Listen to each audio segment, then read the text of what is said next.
Just save me from ruin. So what are you doing?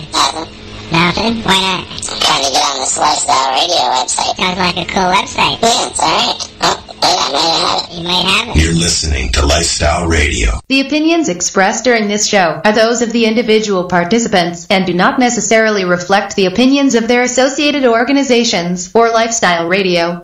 Tune into the Pace Radio Show and catch Kim Cooper, Debbie Stoll-Skiffin, or Allison Murden, along with myself, Al Grant, as we talk to Canadian and international cannabis advocates who are working hard to help patients and to end cannabis prohibition. Catch us live every Wednesday at 8 p.m. Eastern Standard Time here at lifestyleradio.ca. You're listening to Lifestyle Radio.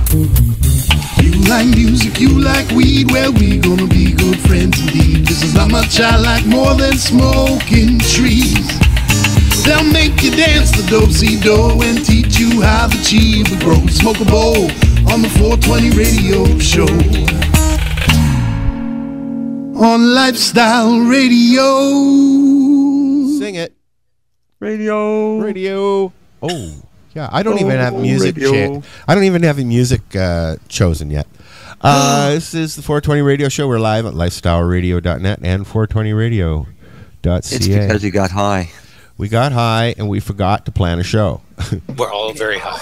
So, but the planning was there. It was just we invited somebody who didn't get back to us. How's that? I know the feeling. Yeah, we should just talk nasty about him now. Oh no. No. Might as well. But you'll hear a strange voice in the midst of the normal everyday voices that you hear here. Well, you may hear him on Wednesdays every now and then.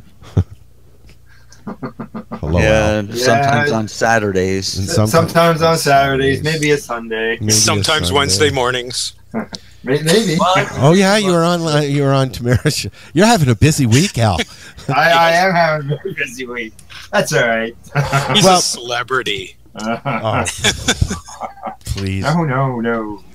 So we thought we'd allow Ross to have a conversation for about 10 or 15 minutes about the U.S. and politics. So take it away, Ross. Going solo on this. You're solo on this one. I'm busy.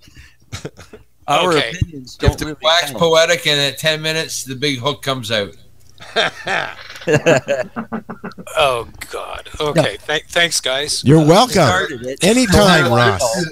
Well, you just tell me what's going on, because I'll tell you, I'm scared to follow it because it just seems like such a shit show.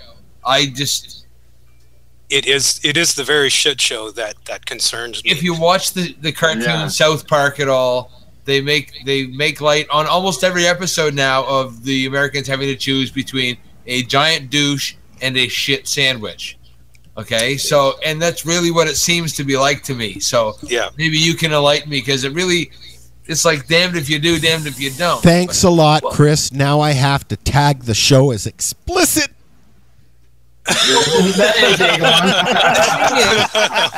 Why the fuck would you do that anyway? I don't know. We were in the same position when it was Harper, Ignatieff, and Stefan Dion. I mean, holy shit. Yeah. That wasn't a choice either. Yep. Yeah. See, you thought you weren't going to talk about this American election, and here we are talking about it. And those are really valid points, Chris. I mean, let's face it, it is a shit show. Right? I expect them to see the lowest voter turnout in history. Actually, I think it's going to be the reverse. I would love to see the largest voter turnout history, and I would love to see them all vote for the Green Party and not vote for. But being realistic, that's not going to happen. I mean, Green Party's polling at 2%. Yeah. Somebody should legally change their name to none of the above, and get their name on the ballot, and you would win the American election and become president. Here's the good thing about American elections. You can write in whoever you want on the ballot. There's a blank space, and you can write in anybody you want. You can write in Porky the Pig. Everybody write in Bernie Sanders, for fuck's sakes. Well, they could. If you could organize a movement that would coordinate enough people to sign in Bernie Sanders, he would win. But you can't do that. That's what. Why not? Canada could do it. Well, you know, there's still time. If we get the word out there now, we might be able to change things, but I doubt it. Let's get the world. You know what? The whole fucking thing is rigged. They should put Canada on that empty They slot. don't. We could do the advertisements. Dear Americans, we don't want to learn Chinese. Please write in Bernie Sanders. Yeah, dear Americans, we're going to build a wall, and we're going to make you pay for it. Yeah. Just like they're going to make Mexico pay for this. Yeah. Really, okay, so it comes down to Stop two the walls, questions. write in Bernie Sanders. Yeah, we could get a lot of good slogans. Sure. So, Chris, what was it you said? The shit sandwich or the giant douche? Yeah. Right, that's what Chris said, right? Okay, so let's think about the giant. Let's think about the giant douche, and let's think about the shit sandwich. I'm not really sure which one is which, to tell you the truth. I think they're both kind of fitting. If we focus on what we do as a show and as advocates, we talk about cannabis, and cannabis is what we're all about, and this is what we're here to talk about. So what's Donald's position on it? So what is Donald's position on that? Well, in fact, I'm going to upload an MP3 to Al. And Al, I don't know if you can play this or not, but I think it would go a long way into giving everybody an idea. Mic on him, huh?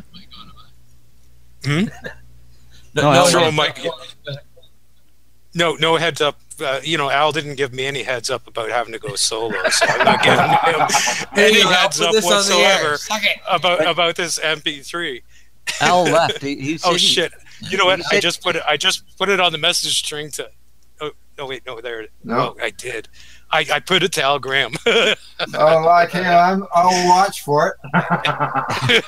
Well, don't worry about it. It's coming up. Okay. Anyway, so yes, so giant douche and Mike. So when no Al comes heads back, up. I think Al didn't give me any heads up about having to go solo, so I'm not giving him any heads up whatsoever about this MP3. What? Who? Minus the MP3. What's the position? What's going on? Okay. Hi, I'm Rick Steves. I just visited Maine to share the lessons my state, Washington, has learned in the 4 years since we voted to legalize, tax, and regulate marijuana for adults.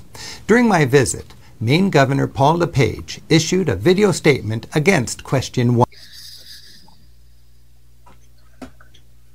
Okay. Well, that would have been good to keep that going. But that wasn't the one that I actually just dropped into the message string there. Oh, Jesus! That's what you get for putting him on the spot. But I do want to play that one. I do want to play that one too. And we're going to dig into what the presidential candidates have been saying, starting with Hillary Clinton. Clinton says she wants to reschedule marijuana to loosen some of those restrictions on it. She talked about her thinking on a town hall on ABC this year. And we need to be doing research on it because I am 100% in favor of medical uses for marijuana, but I want to know what the evidence is. I'm also someone who believes that the states can be those laboratories of democracy, so I'm watching carefully what's happening in the states that have legalized it. In other words, Hillary Clinton wants more science and to leave things to the states. Now, what has Donald Trump said about all this? Audie, it's been a little bit difficult to pin Donald Trump down. The campaign didn't respond to my request for detailed information. 25 years ago, long before Donald Trump became a national political figure, he said he backed legalization of marijuana, at least for adults. But Bill O'Reilly, the Fox News host, asked Trump about his position on this issue back in February. I would really want to think about that one, Bill, because in some ways I think it's good and in other ways it's bad. I do want to see what the medical effects are. Audie, Trump went on to say he's 100% in favor of medical marijuana. I talked today with Michael Collins of the Drug Policy Alliance, which supports legalizing the drug.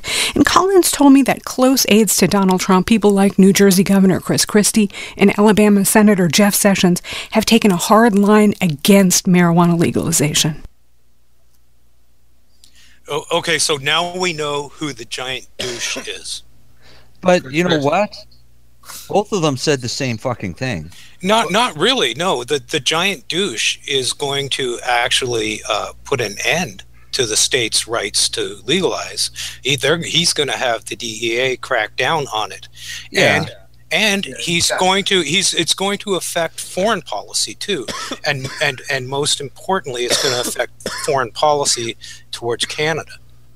And if we want to travel freely into the United States, but if Trump gets government, if Trump gets elected, he's not going to have much effect with foreign policy, because I mean the UN's going to kick the U.S. out of the UN. But he's going to be in charge. If he wants to open NAFTA and renegotiate it, he'll do that. Well, the problem with Hillary's statement is it's almost identical to Justin Trudeau's statement. Yeah, look how well that worked. That wasn't worth the hell of fucking piss. But it's degrees of shittiness. Okay, where's the shittiness meter go when you mention the name Donald Trump and it goes, and when you mention how shitty it is on the Clinton side, it just goes beep beep beep beep beep beep beep beep. 710. I think it would depend on how well versed you are in world politics. But what I do know is that Clinton specifically said that it was up to the states, and the states are going to be the laboratory, and she's going to leave the states alone. That's what's going on. That's basically Trump, on the other hand, she's going to leave the states alone, but the DEA isn't. You know what? Let's talk a little bit. Okay, we've touched on the candidates and where they stand. Let's talk a little bit about what's going on with all the ballot measures for cannabis legalization, whether it's medicinal or recreational. Yeah, how many states in the United States? There's 9 states that have ballots on or measures on the ballot, and 5 of them are for legalization, and some of those legalization ones also have medical, and the other 4 are medical.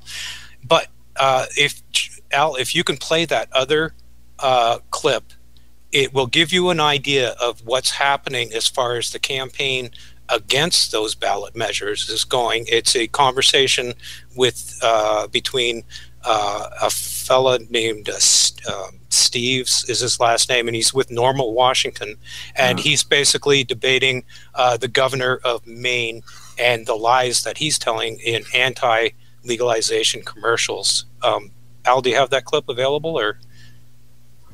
Hi, I'm Rick Steves. I just visited Maine to share the lessons my state, Washington, has learned in the 4 years since we voted to legalize, tax, and regulate marijuana for adults. During my visit, Maine Governor Paul LePage issued a video statement against Question 1. That's Maine's initiative to legalize marijuana. Across our nation, politicians are talking about marijuana like it's 2010. It's been several years now, and we have a track record, and we know out-of-date talking points like the governor's deserve a point-by-point response. Question 1 is not just bad for Maine, it can be deadly. Governor LePage, experience has taught us that the most dangerous thing about marijuana is the very fact that it's illegal. Marijuana kills people on the highways. No, impaired and reckless drivers kill people on the highways. We agree that anyone driving intoxicated or impaired by anything should have the book thrown at them. Traffic deaths in Colorado have increased dramatically. Governor, that is simply not so. 25 states are legal, medical, or recreational marijuana states, and there's no evidence that this has impacted safety on their roads. In fact, Washington State, where I drive, is among the safest places to drive anywhere in the country. Marijuana is 3 times stronger than it was in the 1980s. Yes, and that's the result of a prohibition. When a drug is criminalized, it becomes more potent. America went into prohibition against alcohol, a beer-drinking nation, and came out a whiskey-drinking nation. By the way, so far, all of your complaints have assumed that pot use will spike up if we legalize. My state and Colorado have shown that use stays about the same. In fact, no society has found any correlation between the strictness of their laws and how much marijuana is smoked. People addicted to marijuana are 3 times more likely to be addicted to heroin. We've learned that the only thing gateway about marijuana is the fact that it's illegal. People then have to buy it from criminals on the street who have a vested interest in selling you something more addictive and more profitable. If we care about the opioid problem in our society, we need to look at the pharmaceutical industry, not marijuana. Heroin is already killing 7 Mainers a week. We do not need to legalize another drug that could lead to more deaths. European countries that have reformed their marijuana laws have done so in order to deal more effectively with their heroin-addicted population. In Europe, people know that a society has to make a choice: tolerate alternative lifestyles or build more prisons. Then they always remind me that we Americans lock up about 8 times as many people per capita as they do. Either we are an inherently more criminal people, or there's something screwy about our laws. THC levels in marijuana snacks are so high they could kill children and pets. Sir, that is complete nonsense. THC has never killed anyone, nor can it. Perhaps you're thinking of the misuse of pharmaceuticals or alcohol. Pot snacks like cookies, candy, gummy bears, and soda. Children can't tell if their weed is in these snacks. Marijuana is a drug. It can be abused, and no one in the drug reform community believes it's for children. Edibles must be packaged smartly and labeled clearly. Yes, children's safety is a very important issue. That's why the Children's Alliance in my state endorsed our law to legalize marijuana for adults. People will smoke marijuana in pot stores right next to schools, daycare centers, and churches. Your state's law is not a pro-pot law. Like the law in my state, it's a common-sense public safety law. Smoking in public is not allowed. Advertising to kids is not allowed. It strictly limits both how marijuana stores can advertise and where they can be located. They will smoke weed and sell pot at state fairs. Governor, the people of your state already do. Again, under the proposed initiative, consumption in Businesses could not fire employees for using marijuana. Like my state's law, with your state's law, an employer can still maintain whatever standards he or she chooses in that workplace. Before you vote, please educate yourself on this dangerous issue. That's a great idea, Governor LePage. Before you vote, please educate yourself. We've come a long way and we've learned a lot. 4 states, including mine, have made marijuana legal for adults, and the numbers are in. Teen use does not go up. Crime does not go up. DUIs do not go up. The only thing that goes up is tax revenue, and in my state, that's $120 million a year. For social justice, fiscal responsibility, civil liberties, and to more smartly fight our opioid crisis, I believe it's time to legalize, tax, and regulate marijuana. State by state, with common sense laws, we will end the prohibition of our age. Thanks, and happy travels. Thanks a lot. Happy travels to him. Yeah, I agree with him too. I think the governor of Maine's an idiot, especially since they've had a medical program almost since the beginning. Yeah, but you know the reason that I wanted to play that was because what the governor of Maine said is typical of the campaign that's taking place in all of the states that have legalization initiatives on the ballot. They are telling outright lies, misleading information, saying things about cannabis killing people, and the whole drug driving thing. It is just a ridiculous campaign, and it's hugely financed. And let's all just take some guesses on who's financing the campaign against cannabis. Can we just throw some names out there? Alcohol, pharmaceutical, tobacco. Okay. Law enforcement. Yeah, when it comes to jails, prisons. They're and all of the above have got lots of money. A lot of those ones that own the private prison complexes also have good shares in tobacco, alcohol, prescription drugs, pharmaceuticals. All the more reason to pay all the best spoken people you can find to tell the biggest, fattest, biggest whoppers that you can possibly imagine to try to demonize our innocent little plant. No backup proof of anything. No. Just say it. And allow us to have to disprove them. But if it came to that type of thing being done in Canada, we'd have Health Canada spouting the same shit. Well, in some ways they do spout a lot of shit, but in comparison, what we've got compared to what's going on there, we are in a nirvana right now, comparatively speaking. We go with legalization on horizon, and with a half decent, at least, medical program in place. In fact, I say half decent. That's as we all know as advocates, we would like more. But if you take our medical program and compare it to the entire rest of the world, nobody else in the world has a medicinal cannabis program that's as liberal and as open and as ours. We're number one. Yeah, well, we had the first ones. We've had lots of practice to fuck this thing up. So we've got a lot to lose here. And if I can go back to Mr. Douchebag, he could fuck it all up, okay? And if he does that, shit rolls downhill. And although we're north of the U.S., I guarantee we're downhill. There goes those border threats again. Right. Yeah, and I don't think that we as a nation would stand up very kindly to border threats from him. Well, it happened before when Chrétien said he wanted to decriminalize back in the 90s. All political parties have used it as an excuse. Yeah, and they came back and said, if you decriminalize it, well, there's going to be trouble at the border. So all of a sudden, Chrétien, backpedaled and, Yeah, the trouble at the border is the influx of fucking tourists that we get. Yeah, well, look at British Columbia. Well, if they harass all those tourists who come over here to experience our legal cannabis, when they go back, if they get harassed beyond belief by their own border security people, they do, which they will, under a Trump government, anyway. I remember when they used to come to the TY Expo and they were going home. Some of them didn't even want to take a T-shirt or a magazine or anything because they figured they were going to be searched going back home. Right. And that's the way it is now. Imagine what Donald Trump would do.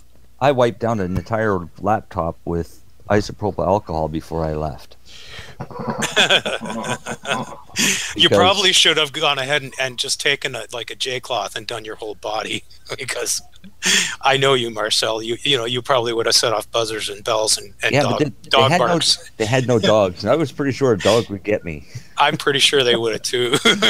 They would have been putting their nose right up your butt, right? Yeah, but yeah, pretty much. And I've learned since then it's easier just not to go back. Yeah, and they'd be going like, "What are you keystering, sir? You're going to have to come back into this room." Yeah. Snap goes the rubber glove, right? Don't push it in too deep, I'll get high.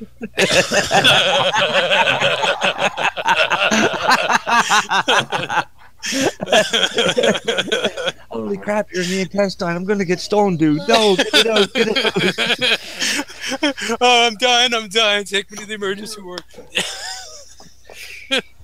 So there you go. This is the dilemma that Canada faces, and why we should be interested in the U.S. election, because the shit rolls downhill. When they catch a cold, we catch the flu, and if they go with douchebag, then douchebag's going to lay his douchebag over top of us and say, "Now you're part of the douchebag umbrella." Well, what about their running mates? Like, we know that Christie's not Trump's running mate, but we know that how he's treated the people in New Jersey over this issue. Pence, I don't imagine Pence would be in favor. Yeah. Pence is a extreme right wing Christian with white supremacist leanings. Okay, he also has delusions of grandeur about being elected president in the next election, and that's the only reason he's there now. So he's there only to make a name for himself because he's thinking about the next election. But now all of a sudden, all the polls are tightening, and there's a real race going on. 3% nationally, 3% nationally. Yeah, like who would have ever thought that it would come to that? But this is also done on electoral votes, where each state's got a different value. The electoral college, yes. And That's true, and there are certain states that have a lot of those votes, and Hillary's leading in most of those. So, I mean, it does look good for her, but I mean, there is a real potential that he could be elected. So what about Keynes? You know anything about Keynes? Well, first, yeah, okay. So we got Pence. We know what he's doing, and you know how he is going to feel about cannabis, right? So, okay, Kane is fluent in Spanish. First of all, okay, he's a really easygoing dude. He's probably more liberal about cannabis than Hillary Clinton is. So I think that he's going to have influence. If they are elected, he's going to be the leader of the Senate, which gives him a lot of influence over what happens in the Senate. And then there's what they call down balloting. I don't know if you guys know what down balloting is.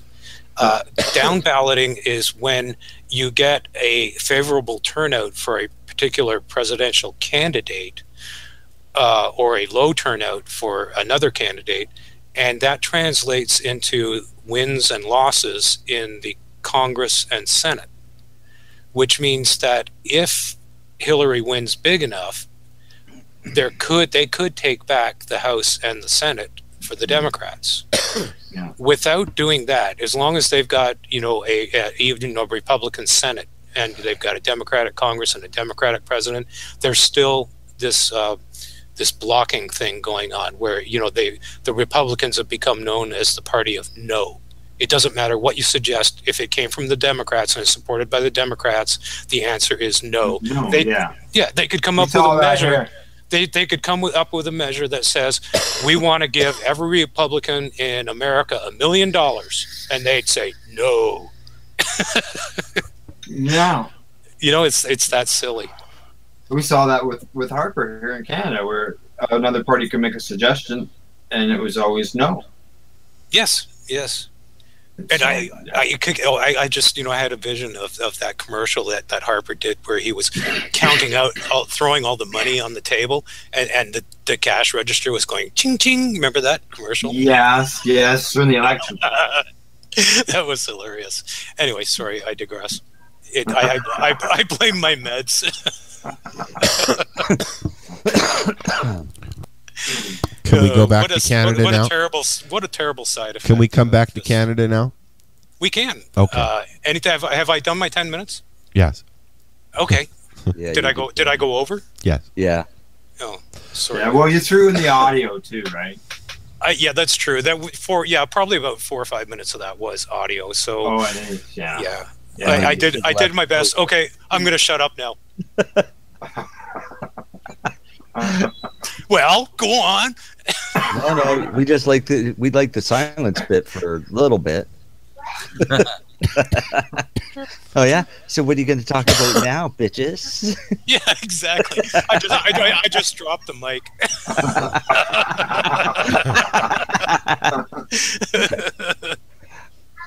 Okay, I think you're broken now. Yeah. I think we're going to listen to a song. We'll be right back. It's the 420 Radio Show. Come on in the chat room if you're still listening to all 6 people.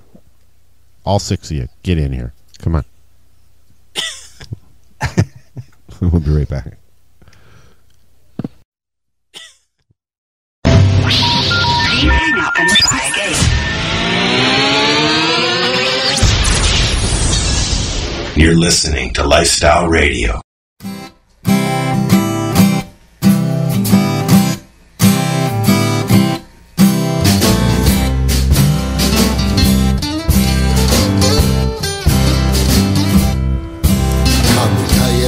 Story about a guy named Bob. A proud Rasta man didn't want to steal and rob, but he had to feed his family. Things were getting hard, so he plants a little ganja in his backyard. Pot, that is. Acapulco Gold. Sensi tea.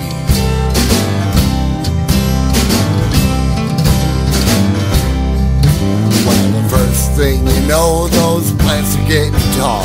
The neighbors come and sus and look over the wall. They said, hey Bob, go and gouge you can't do. He loaded up his seeds and he moved to Killaloo. Hills, that is. Swimming holes, shooting style.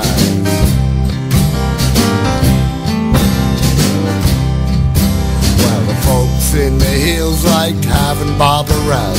He grew the finest ganja from here to Willow Town. He lived in the woods, didn't do no one no harm. The buds on his plants grew as thick as your arm.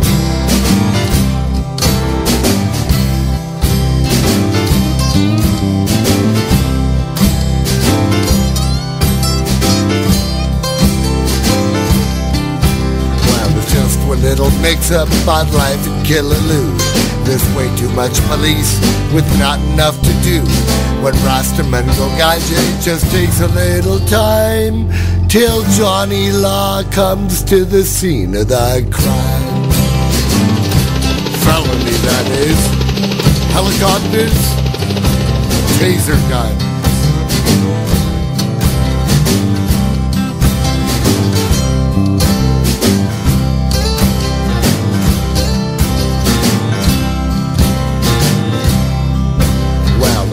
Find so much ganja that they can hardly wait. They build a great big fire and begin to eradicate. They tell Bob, you're lucky we don't charge you for your sin. Only trouble is, police are standing downwind from the ganja fire, that is. Secondhand smoke, munchies big time.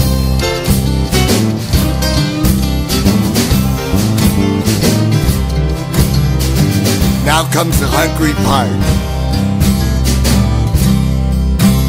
Well, the police get high and they forget to look around. They get their lights a-flashing and they leave for Pembroke Town. They eat all the food that Tim Hortons can provide. Every donut shop got a cruiser outside. Bavarian cream, that is, miss. What do you mean? Please don't pay for coffee around here.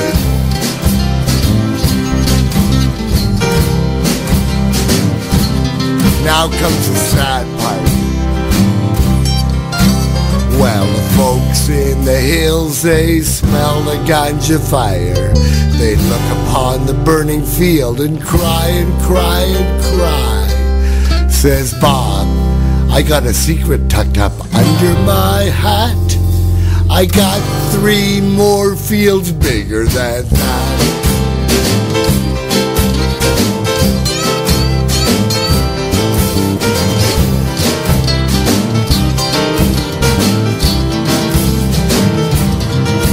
Well, the moral of the story is very plain to see.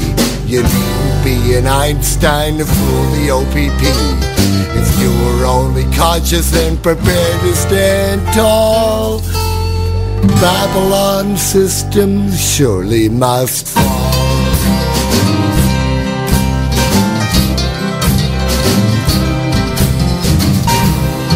And that's the story of the Killaloo Rastaman.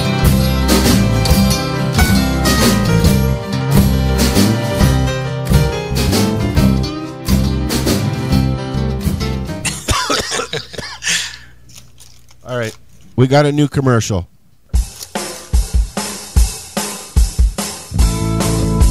Hi, it's Ross from BMA Hydroponics. Whatever you're growing, Hi, Ross. vegetables to medicinal cannabis, we have everything you need to succeed. From seed to harvest to processing and extracting, we carry all the brand name products that will help you to produce, process, and consume high-quality medicine. Our long list of suppliers ensures that we can get all the brands you know and trust. Our knowledgeable staff of qualified growers have decades of experience with home production of medicinal cannabis and all possess either MMAR injunction status or an ACMPR registration certificate. If you don't see what you're looking for, just let us know and we'll find it for you.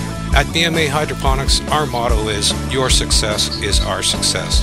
Visit our store at 404 Maitland Drive in Belleville, Ontario, or visit our website at bmahydroponics.com and click on the shop button. We can be reached at 613-967-9888 Monday through Saturday from 10 a.m. to 5 p.m. or find us on Facebook at facebook.com/bmahydro. Now, Ross, Yes, sir. Do you really think that it's a good idea to put your phone number on the internet? Yeah, I was thinking about that too. You know, but we have perverts answering the phones. Oh, so it doesn't really matter then. So yeah, it's kind of a wash. Excuse me. Well, yeah, that was good. Now, okay, so you know, if somebody who's, you know, off the wall wants to call in and talk to a pervert, then, you know, that's certainly a possibility. It's another service provided by BMA Hydroponics. It is. It is an additional service. We try to be a full part of their service upgrade store. Yeah. Yes. If you want to do perverted hydroponics, we can help you. Naked too. Your success is our success. All right, shut up now, Ross. We're going to listen to your wife. Sorry, I'll stop profiteering. Wow. That's just like a 20-minute commercial. Hi, it's Deb from BMA Hydroponics. Now you know how Donald Whatever Trump you are works. growing, from vegetables to medicinal cannabis, we have everything you need to succeed. From seed to harvest to processing and extracting, we carry all the brand name products that will help you produce, process, and consume high-quality medicine. Our knowledgeable staff of qualified growers have decades of experience with home production, and all possess either MMAR injunction status or an ACMPR registration certificate. We offer the largest variety of products available anywhere, and if you don't see what you're looking for, just let us know and we'll find it for you. Visit our store at 404 Maitland Drive in Belleville, Ontario, or visit our website at bmahydroponics.com. We can be reached at 613-967-8888, Monday to Saturday from 10 a.m. to 5 p.m. or find us on Facebook at facebook.com/BMA Hydro and drop us a line at BMA. Our motto is your success is our success. You never know. You might get out. Told you that was our motto. I like her music better. Yeah, do you? Yeah, it is. It's a little more hardcore. Mine's a little more upbeat, I think. They both sound human. Here's what we're going to do. We try to be human. If you like clip A, even if one of us is a pervert. And if you like clip A, please call 929. No, I'm just kidding.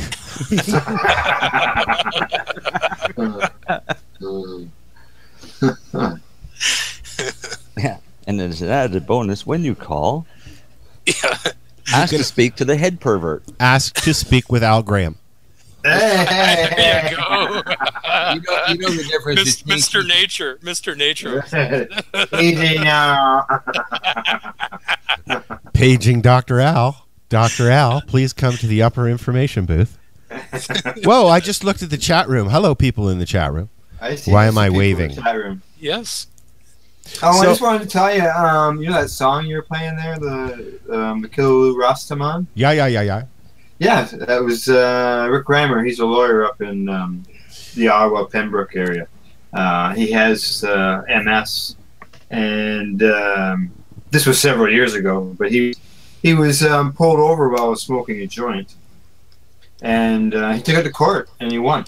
Well, I got another song that we can listen to. I've got a couple of his songs, so we'll just make it Respect. We'll make it a Rick Reimer. Is it Reimer? Is that how you spell it or pronounce it? I pronounce it Reimer, but it could be Reimer. Yeah. Reimer, Romer. Yeah, it's one of those things. Now let's just see. I'm at Allison Murden's website. There's a whole story on the guy in here. All right. He was he was the first legal marijuana user that smoked a joint. Smoked a joint in jail when he was arrested in Ottawa for G20. Wow. Yeah, and the name of that song, the Killaloo Rastaman, he happens to live in the town of Killaloo. So. Oh. Yeah. Well, thanks for that information, Al. No problem. Killaloo is a nice little town. Yeah. Well, I understand they have a big like a festival there, or they used to, one or the other. I knew a guy who was in the OPP who went into the drug squad who worked out of Killaloo for a while.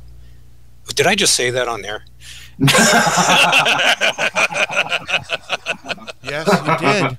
You did. Beep, beep, beep, beep.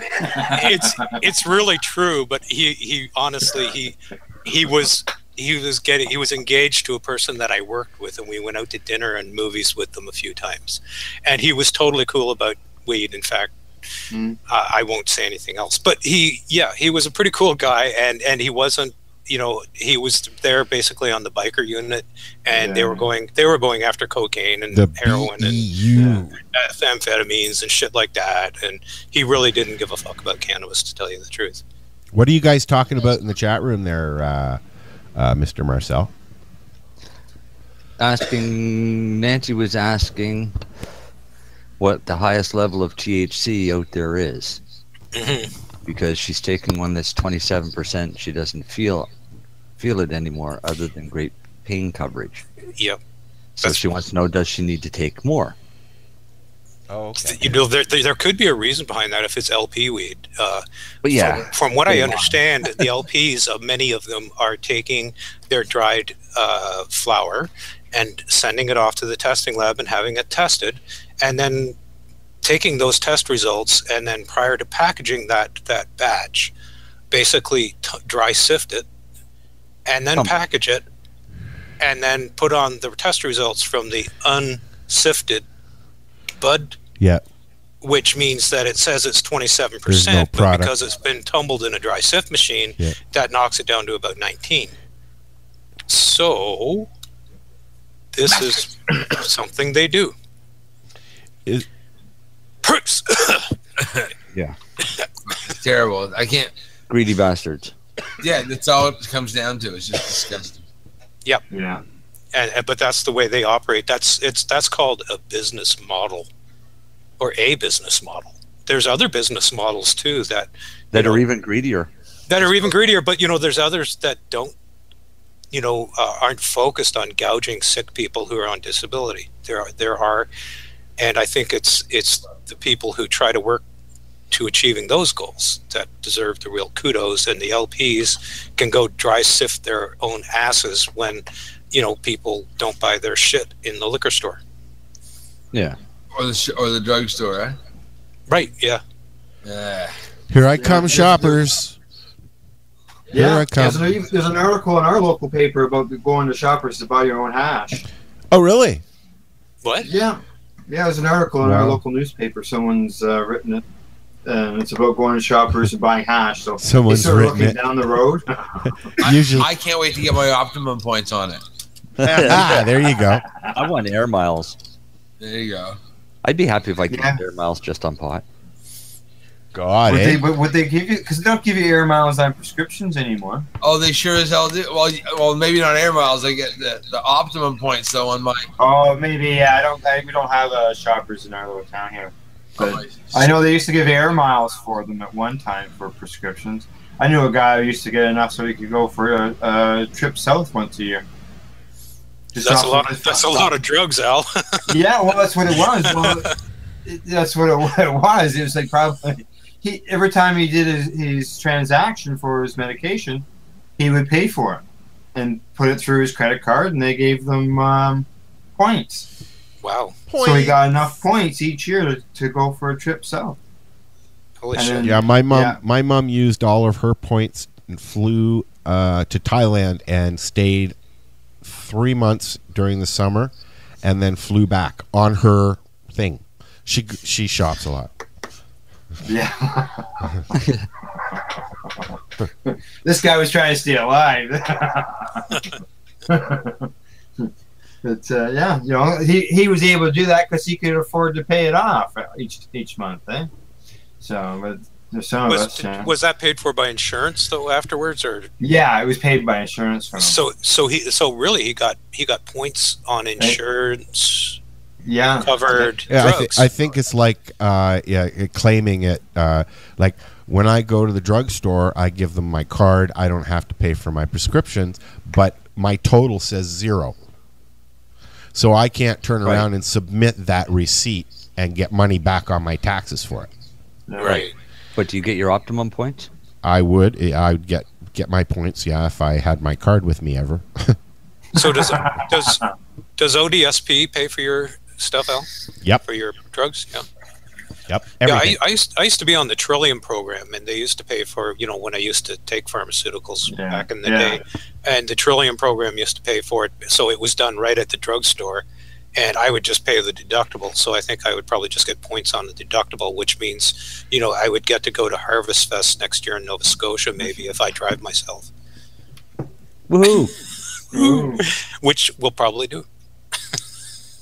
Convoy.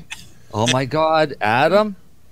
Adam's just let the cat out of the bag because Ross, he hears you water down your fertilizer.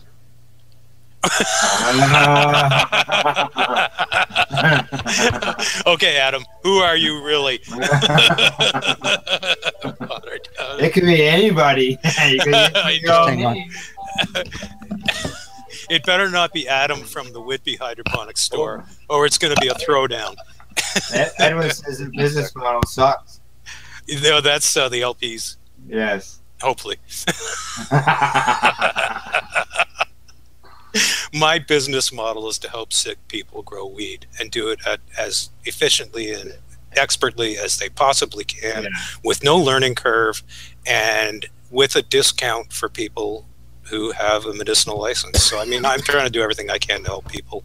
And I think that's the business model that's being, you know, underutilized because everybody wants to cash in on the green rush. I mean, you see it all the time, all posts all over the place. If it's not LPs advertising when they're not supposed to, it's other people talk, you know, I don't know, like I don't want to badmouth people, but I mean, there's a lot of people out there hosing sick people and hosing anybody to make money off cannabis.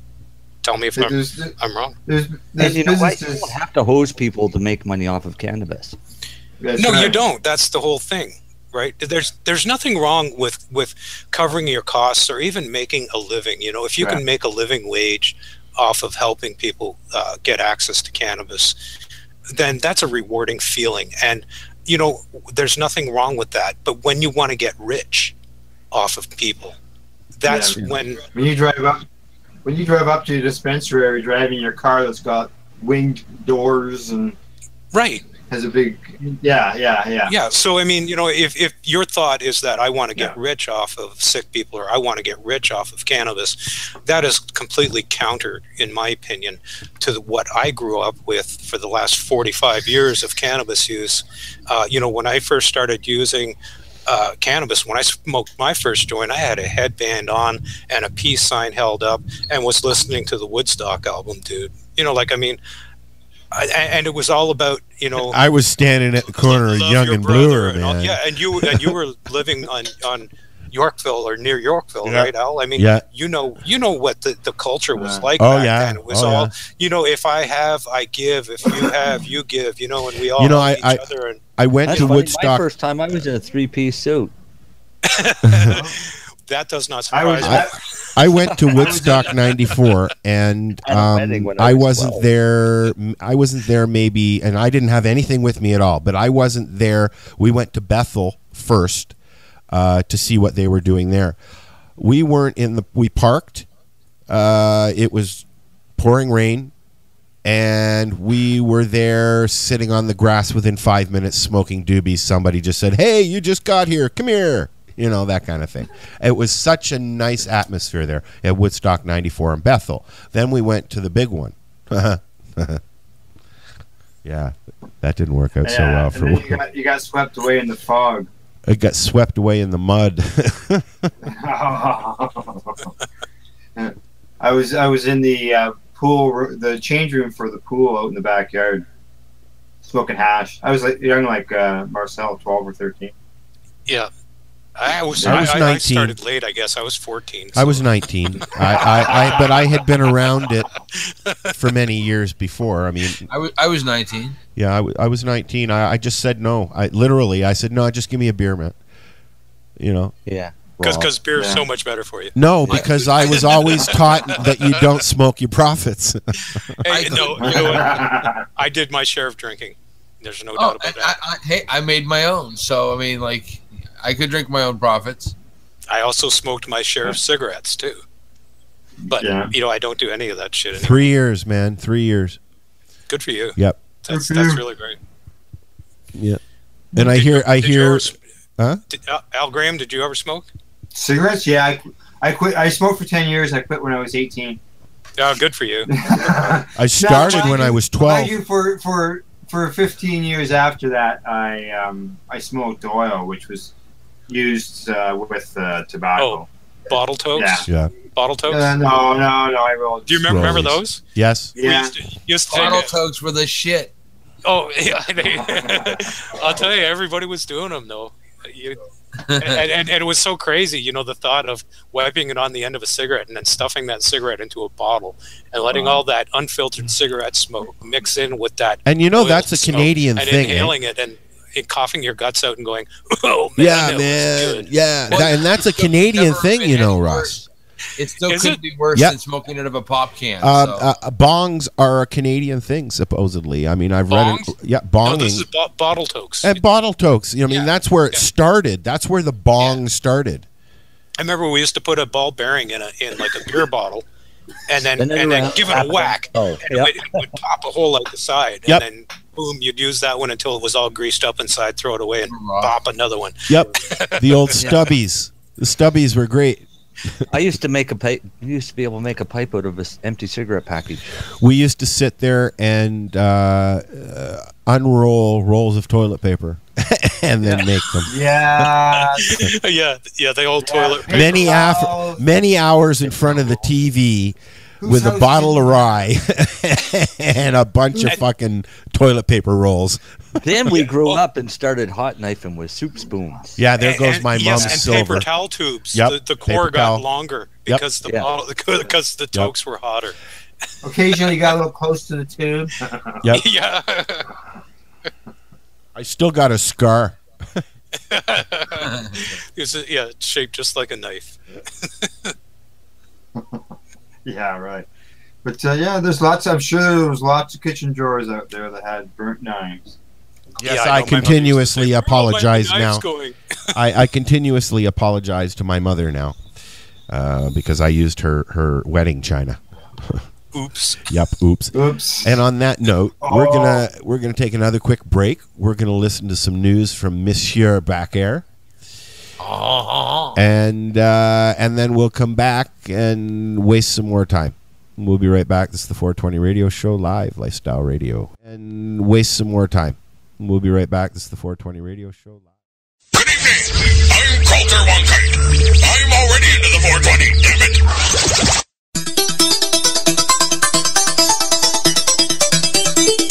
Welcome to the 420 Radio Show, and this is your 420 seconds of news with Chris Backer. While the progressive city of Victoria has started licensing dispensaries, other decisions leave many citizens shaking their heads. The city of Victoria is not allowing patients at dispensaries to consume the plant on premises, the very same place that you got it from.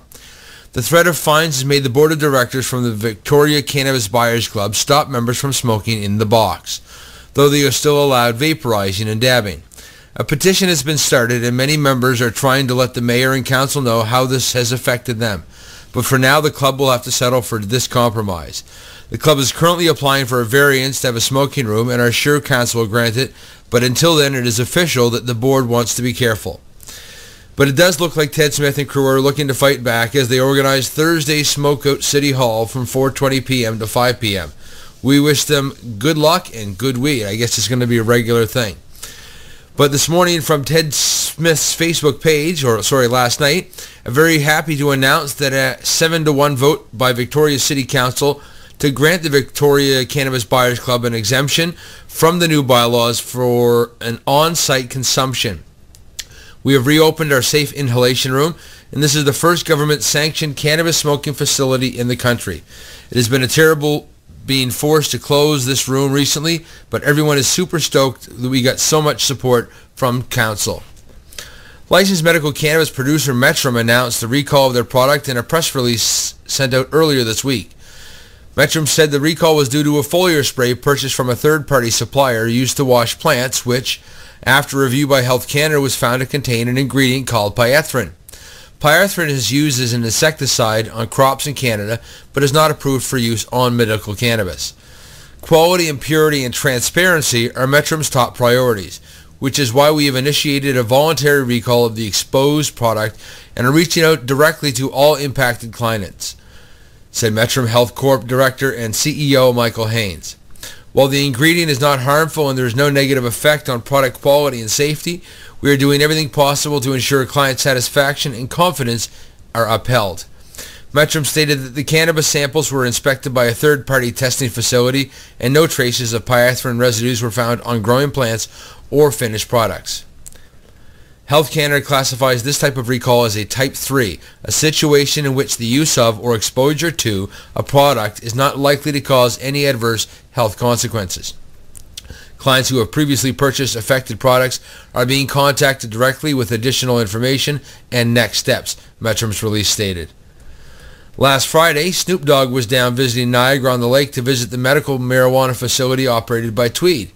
Snoop did a tour to inspect the facility and get a look at the next batches of Leafs by Snoop products that were growing out at Tweed Farms, confirmed Tweed Director of Communications, Jordan Sinclair. Donning a Leafs by Snoop lab coat, a tweed hat, and his traditional bling, the rapper, described by Tweed as the world's most renowned cannabis connoisseur, checked out the crop at the Concession 5 greenhouse and toured the facility alongside Tweed officials, including the company's master grower, Kevin Furett. In a media release, the company said, since announcing the first-of-its-kind partnership earlier this year, Tweed officials and the gin and juice sipping icon have been working to select phenotype and ultimately produce a selection of cannabis strains that represent the highest quality of flower while meeting a cross-section of patient needs. The Tweed shop will be home to the first 3 Canadian Leafs by Snoop varieties, Sunset, Ocean View, and Palm Tree CBD, which was a nod to the West Coast rapper's California heritage. At this stage in his career, Snoop is much more than an artist, entertainer, and entrepreneur, said Mark Zucklin, president of Tweed. He's also one of the most trusted voices in the cannabis the world over. With this partnership, we're welcoming a cannabis culture icon with the Canadian industry and as a true partner of the Tweed team. To celebrate the launch, Tweed threw Snoop a private birthday party on October 27th in Toronto. The tour of Tweed's Niagara-on-the-Lake facility took place on the 28th. Like hip-hop, cannabis is as much a lifestyle as it is a culture. Leafs by Snoop is an extension of my experience with that culture over decades on the scene, Snoop said in a statement. What started for me in the 90s in Cali has now a home in places like Colorado where real progress is being made. Now that Leafs by Snoop is coming to Tweed, I'll be able to share my passion for the best cannabis on the planet with Canada. And the Massachusetts Marijuana Legalization Initiative, also known as Question 4, is on the November 8, 2016 ballot in Massachusetts as an indirect initiated state statute. Question 4 would legalize and create a commission to regulate cannabis in Massachusetts. Currently, cannabis is only permitted for medicinal purposes. Under the new law, individuals at least 21 years old would be able to use, grow, and possess it. The measure stipulates that individuals could possess under 10 ounces of cannabis inside their homes and under 1 ounce in public. They could also grow up to 6 cannabis plants in their homes. The measure would create regulatory structure called the Cannabis Control Commission. This body would oversee cannabis legalization and issue licenses to firms that seek to sell pot products. Under the measure, retail cannabis would be subject to the state sales tax with an additional 3.75% excise tax. If it chooses, a local municipality could add another 2% tax. Revenue from excise taxes, license application fees, and fines for minor violations of this law will be placed in a marijuana regulation fund, which would help to pay for administrative costs of the new law. If approved, cannabis legalization would take effect on December 15th of this year. Former Governor Gary Johnson of New Mexico from 1995 to 2003 pulled an interesting stunt during an interview with Shelley Ribando of Channel 7's KOAT. During a debate about whether cannabis is linked to heart attacks, while one speaker was giving her opinion that cannabis can in fact cause heart attacks in the first hour after using it, the governor grasped his chest and fell from his seat to the floor. He promptly sat back up to the speaker's disgust at making light of what she considered a serious issue. The video of this debate can be found on YouTube. Just search out Gary Johnson stunt and enjoy. The Trudeau government intends to cut widespread use of mandatory minimum sentences by giving judges back their discretion over punishment, Justice Minister Jody Wilson-Raybould says. The changes will undo a major element of the Harper government's tough-on-crime agenda. Judges will be given the appropriate discretion to be able to impose sentences, engage and understand, as they do better than anyone else, the individual that is standing before them, the Justice Minister told the Globe and Mail in an interview that the Liberals near the end of their first year in power, to base their decisions on the actual circumstances of the case before them and render judgment. She said new legislation on mandatory minimums is coming soon, certainly the next part of the next year. Last month, government gave judges back the discretion they had lost in 2013 over the victim surcharge, a financial penalty from which judges once routinely exempted impoverished offenders until it became mandatory. The new federal law rolling back mandatory minimum terms could cut the number of Canadians incarcerated, which is high despite falling crime rates. It could also reduce the rates of Indigenous people behind bars. 1 in 4 federal prisoners is Indigenous, although the Aboriginal people accounted for just 4.3% of the Canadians in the 2011 census. Ottawa police raided at least 6 cannabis dispensaries across the city in a coordinated operation this Friday morning. The raids appeared to be targeted. The locations are all part of a BC-based chain that began opening dispensaries in town this summer under the names Green Tree, We Medical, and Canna Green.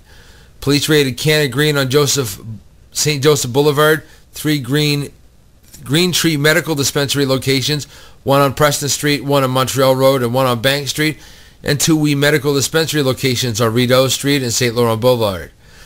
Police have been investigating the dispensaries for months. They also sent letters to the landlords of the dispensaries, warning that action could be taken if illegal activities continued. One landlord evicted a Canna Green shop on Royden Place earlier this week. Police have faced pressure from residents and city councillors to close the shops, but other Ottawans support the dispensaries or believe it's a waste of money to close them since the federal government has promised to legalize recreational pot. Public complaints were one factor police said they considered when prioritizing investigations by the drug unit against the dispensaries. The shops operated by the BC-based chain are similar. They are sparsely decorated, featuring cases filled with dried cannabis, medicated cookies, candy, and pop, and an ATM. Staff generally refuse to comment and say they aren't allowed to reveal the names of managers or owners. This has been your news. Peace, love, and hippie shit. Back to you guys. You're listening to Lifestyle Radio. Tune into the Pace Radio Show and catch Kim Cooper, Debbie Stoll-Skiffin, or Allison Murden, along with myself, Al Grant, as we talk to Canadian and international cannabis advocates who are working hard to help patients and to end cannabis prohibition. Catch us live every Wednesday at 8 p.m. Eastern Standard Time here at lifestyleradio.ca. You're listening to Lifestyle Radio. They're listening to Lifestyle Radio. Oh, let me say it properly. Lifestyle. You're listening to... No, it doesn't work when I do it. It doesn't sound right. I have to add bass. Lifestyle. Anyways, yes, this is Lifestyle Radio or something like that. We're just yapping. If you got something that you want to say, try calling us. I don't even have the thing on. I'm going to turn Skype on. Look us up. Hey, there's a bunch of people in the chat room. What do the people in the chat room want to talk about? Yeah, what do you guys want to talk about? Now they're all going to leave. I see Edwin's been... Edwin's there, Adam. Yeah. Come on, guys. I have... Dan's there. I'm starting up Skype. If you want to call us on Skype, look up Lifestyle Radio. Or call us at 1-323-795-2420. Yes, it is a Los Angeles long-distance number, but you know what? You can call many places for free on the internet. So, there you go. That's I missed the whole conversation in the chat room there. I know. I'm going to light a joint the size of a baby's arm while you guys figure out what we're going to talk about. Well, a baby's arm holding an apple. There you go. Good. Everybody knows what that was code for, right? Yeah. So, I won't go there then. What day this month does that task force report come out? Comes out this month. It does. What is it? November? Yeah. No, it's this is November. So I think they got till the end of November. I'm not sure about that, but you're right. It is because that's only to the ministers, right? That's not to the public. It could leak somewhere along the way, maybe. You know. Yeah, so I think that's the only way we're going to get it because I don't think it's intended for us. It's not going to appear in the Gazette. No, it's not going to appear there, but there might be interviews. I mean, they might be allowed to talk about it. Call your MP. Tell them to send you a copy. I want to call Mark Ware or somebody else that's been there inside. And who else was there? Is it Hillary Black? Is it? No. Well, Mark's been the doctor there. He's talked pretty open about it in some of the newspaper articles that I've read. Yeah, I heard him speak at the Lift Cannabis Expo in Vancouver. I listened to a recording of him speaking for like 45 minutes, giving like inner details of the inner workings of the task force. I thought it was pretty cool that he was so open about it. So, yeah, you never know. We may find out little drips or drabs. It sounds like there's a lot of differences of opinion at the table. There are people like Dr. Ware who have the experience and the knowledge and are trying to advocate for one thing, and then there's the prohibitionists. You've got your Bill Blairs, and then you've got who is it, Anne McClellan, who used to be a prohibitionist and is now had a come to Jesus or come to cannabis moment, I guess. Has she really? Well, yeah, I know that's the question, right? Do you think we have anybody like that guy from Maine? We heard it earlier. You mean on the task force? Yeah. I mean, Bill Blair would probably be the closest thing to him, I think.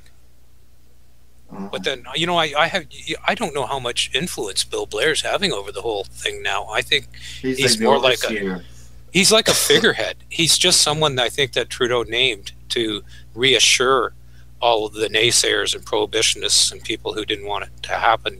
Like who better than the ex-police chief of Toronto to coordinate your task force, whether or not he's actually having an opinion or anybody's even listening to him. That's another question, right? Yeah, that's what I thought when they announced him. That's the only to deal with some of the people within society who are really against it. Something like that might be reassuring to them. Yeah, and he's having to do a lot of that reassurance. Just because we don't want to get into what's happening south of the border. Even though we don't agree with a lot that he's saying. Welcome to the 420 radio show with your hosts, Ross and Al Graham. You can catch Marcel and Lori and I on Pace Radio Wednesdays. He's here. He's just rolling joints listening to you people. Oh, now we're you people.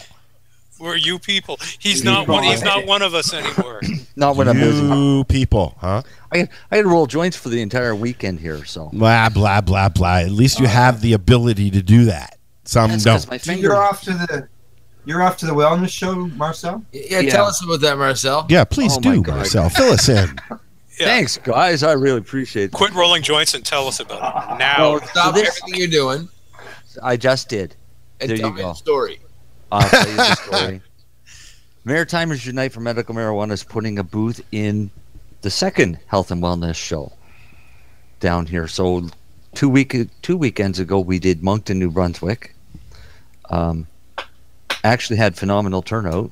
Nice. Last year, we did the first Health and Wellness Expo with Mum, and they loved us and wanted us to go into all of their expos. As a not-for-profit society, we couldn't afford that. So we waited, and we decided we would do 2 this year, with one being Moncton. So we were the only cannabis-related one to ever do one. This year in Moncton, there was 4 of us. So we actually had a clinic out of Halifax, the CM Clinics. Mm-hmm.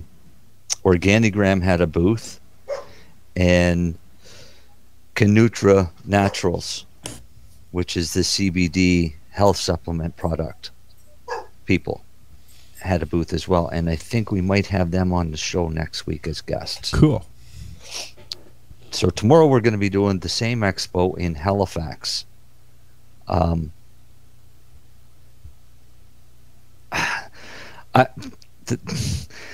Moncton gets more people for some reason and always has at these expos, but I'm suspecting that tomorrow in Halifax will be a big draw because they also have the auditions for the Canadian Amazing Race Canada. Oh, really? So So you got to they're going to be compete there with as them, well. do you? So that'll be a nice draw for us. So Well, you can make the race even more amazing. Sure can. yeah, we can give them something to run for at the finish line too. There's another show. There's a show idea. The The amazing cannabis race. Yeah. Yeah. You've got to go through, get a gram from every dispensary. And then make it through 3 ride checks. Yeah. And then be able to smoke it all in one sitting. And not have the cops smell it and bust you. Yeah. And you got to do the smoking of it in a public park. Oh, this is turning into a board game. This is going to be like Monopoly, right? or Grow Up, Al? Yes, Grow Up. I want to get in on that next year, Al. You do. It's quite the game. It's fun. We've had some really good times with it. Yeah. Like you think you would like we've got usually we set up 4 boards and we could get 20 people show up to play a board game for a day. I got to tell you, Al cleaned up on the last tournament we had, didn't you, Al? Yes. After 8 years of playing this game, doing these tournaments, I won. Finally, won. and he won huge. If it was only real money, Al. Yeah, really. But no. What are you doing this weekend, Chris? I'm going to be hanging out with you. Cool. I got a question for you guys. You guys hearing anything back from people that have been getting their new licenses from Health Canada? And Health Canada appears has gone ahead, called the doctor, and had the doctor send in a new form with a different amount on it? I have heard about Health Canada calling doctors, but not having them send in a new form with a new amount on it. That would be strictly voluntary on the doctor's side, because I do happen to know somebody very high up in the medical field who works at a very large hospital in Toronto, who's an addiction specialist, who prescribed a large amount, who got a call from Health Canada, and basically the way it was described to me, the conversation went like this: are you sure you need to prescribe this much for this person? And the doctor's answer was, yes, I am. And that was the end of the conversation. Are you shitting me? No, it was 19. I'm dead. And it was 19 grams a day. Yeah. Well, I've got a couple of patients. One guy his form was filled out for 5 grams a day, and the new one that he just got back from the doctor is for 3, and he's approved, right? The one that came back from Health Canada. So that's all there is to it. It's I don't believe that. But Chris, yet in the paperwork, I don't believe that. I got 6 grams a day, and I have a really good relationship with my specialist who gave me that 6 grams. If Health Canada had called him, he would have told me, and they didn't call him. So I got 6 grams without a call. My first under the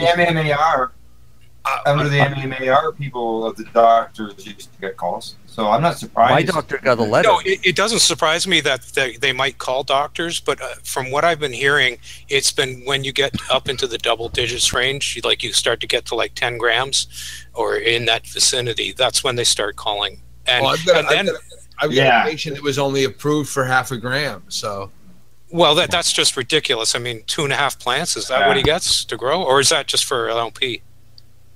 That's for an LP. Oh, okay. 0.5 gram a day. That's all he's allowed. Okay. No, well, I'm kind of speaking more specifically about growing, signatures for people who want to grow, because that's who the Health Canada is calling about are the people who are being approved to grow. They're not calling about the LP people. Are they going out and inspecting facilities, homes? No, but my initial license, but they won't. Okay. My initial license was for 10 grams a day when I started, and Health Canada sent a letter to my doctor saying that the average was between 3 and 5 grams per day. So my doctor, of course, called me in right away and said, this showed up. What do I do with this? I said, just write down that I'm already using 10 grams a day. Yeah, all it says in the Health Canada of the regulations there is it says that there's studies showing that 3 grams is all people really need, but there is no limit to what a medical practitioner is allowed to prescribe. And Chris, I just to reiterate that, I took my papers in yesterday, and I'm not going to dump on my doctor just yet.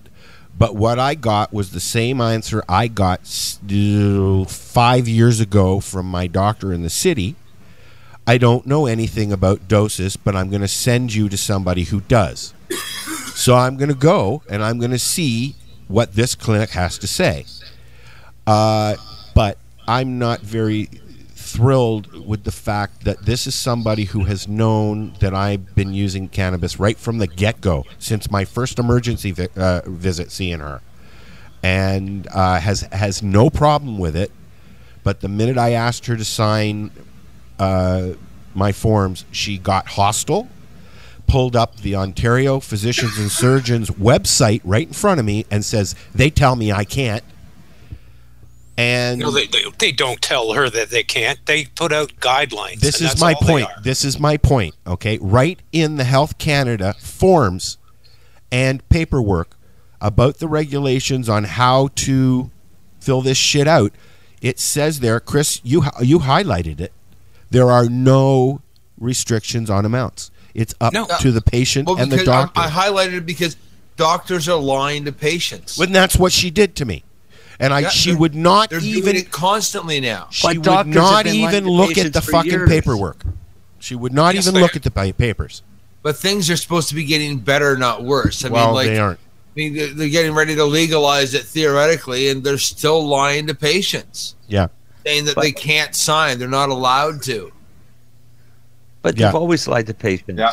Oh, this pill will work. Oh, yes. But you see, and then won't hurt you. They're also saying that, like she also said, and in her defense, she knows nothing about doses. So I said, okay, so what you're saying is if I asked you for a prescription for Percocets right now, you'd give it to me. She said, yes, I would. I know dosing about Percocets. I don't know dosing about cannabis. And she refuses to do anything until she consults with another doctor there and does some reading and that. So I'm hoping that I have forced her a little bit into finding out some more information, because she told me flat out she has other patients who are asking as well. You almost want to go, well, what if you don't know? Well, ask me. I'll tell you about my dosing. Exactly. I said to her, all I want to do is renew my MMAR to the new thing, and I'd like to up it from 3 grams to 5, and she got upset with me. I don't know anything about that. Started waving the paper around, getting, and then ushered me out the door. Yeah, I got thrown out of my doctor's office once for just because I told him that my specialist had prescribed it for me, and we got into a heated debate about it, and he threw me out. And I wasn't even asking him to prescribe it. Yeah, it's weird. My friend Kelly got fired from her doctor. She was on the real oil, doing a regimen, and decided that she was going to do this right. So she knew that this guy seemed pretty open-minded about things and alternative medicines and stuff. She took some RSO into the office, and he all but called the police. Told her that she was breaking the law. She brought an illegal substance into his office. She got a letter stating all of that. Okay, and it was hard finding a new doctor for her because of it. Like it's like being labeled. Oh, that's a cannabis user. I don't want to take that person on. Yeah. Well, when that doctor who threw me out of the office, I put in a complaint to the College of Physicians and Surgeons, and I asked for my records, and I got 500 pages of records. And in those records, when I told him that my specialist had prescribed me cannabis, he entered into my record that I was chronically addicted to marijuana. Well, the one thing that she put on my file was that I wanted to know about home grows. She put that flat out on my file. Yeah. So Yeah, well, he didn't even ask me how much I used, how often I used it. You know, for all he knew, I was using it once a week, you know, one joint. Yeah. And he just went ahead and just entered right into my record that I was chronically addicted to marijuana. Yeah. Yeah. So you know, there's those doctors are out there, and there's lots of them. There's more of those than there are ones that are even halfway educated. Well, I'm gonna give this one the benefit of the doubt this time, and I'm gonna go through the suggested route of seeing a specialist. Maybe she'll do some of her own self-education though, and she'll understand how much of an idiot she is for lying to a patient. This is the same. I asked her about the Sativex because I wanted to go on the Sativex instead of the Sesamet, which I stopped taking anyways. But she actually looked it up right in front of me in her office and went and talked to one of the other doctors about it and came back and said, well, they're only prescribing that for MS. That's all it's approved for, but they've been counter-prescribing it for cancer patients. But that's all it's approved for, and I don't have MS, is basically what she said. Yeah, and that's what these doctors fall back on, their own ignorance, and use it as an excuse. And, when I was younger, growing up, I was told often by teachers and parents that ignorance is no excuse. Well, if you don't know about it, go out and educate yourself, for Christ's sakes. I'm just an ordinary human being. I'm not some superhuman doctor. And when I was talking to a specific doctor just a few days ago, we got into an in-depth discussion about the endocannabinoid system, the CB1, CB2 receptors, and talking about what Dr. Mellamy talked about with fractal science and free radicals. And he stopped and he looked at me and he said, you know what? You know more than 95% of the doctors out there. And I looked back at him and I said, I know. Isn't that pathetic? I spent the day talking to nurses in the Moncton Hospital, and two of the nurses are probably going to be at the MUM meeting in 19th of November in Moncton. And they're going to educate themselves, right? And they're going to educate others that they work with. Oh, so they're already educated. No. They want to learn more so they can teach others. Good. That's right. We need share the knowledge. More of that needs to happen. Really. Well, pass it forward. That's how my day started. Yeah. So, I think we are breaking through to a lot of doctors, but there's a lot of them out there that will just never, ever, ever go for it, no matter what. Even if they themselves got, cancer and somebody came to them and said, here, put this up your poop chute, it'll cure you. My dad's sitting... They would probably say no. My dad's a physician. He's a psychiatrist. He was educated in the 50s. And he is sitting in a nursing home, bedridden with Parkinson's. And he won't even try it. I've asked him 50 ways to Sunday. I've sent paperwork for him to read. He wants nothing to do, and I tell this story all the time, he wants nothing to do with anything that takes control of your body the way cannabis does. And I'm like, what the fuck? Yeah. Unlike opiates and benzodiazepines and, all of those things, which don't take your life away or incapacitate you in any way, shape, or form, right? And can I point out that if a doctor prescribes somebody fentanyl, hydromorphicon, and oxycodone out the yin yang, like my doctor did for me when I was, in going through the whole pharmaceutical thing, did Health Canada call my doctor and say, hey, are you sure you're not prescribing this guy too many opiates? That was my point. No, they don't do that, right? Nope. Don't prescribe too much cannabis. We're going to call you. There was an article out today or yesterday that came out about the opiate amount. They're investigating like 90 doctors here in Ontario over excessive opiate prescriptions.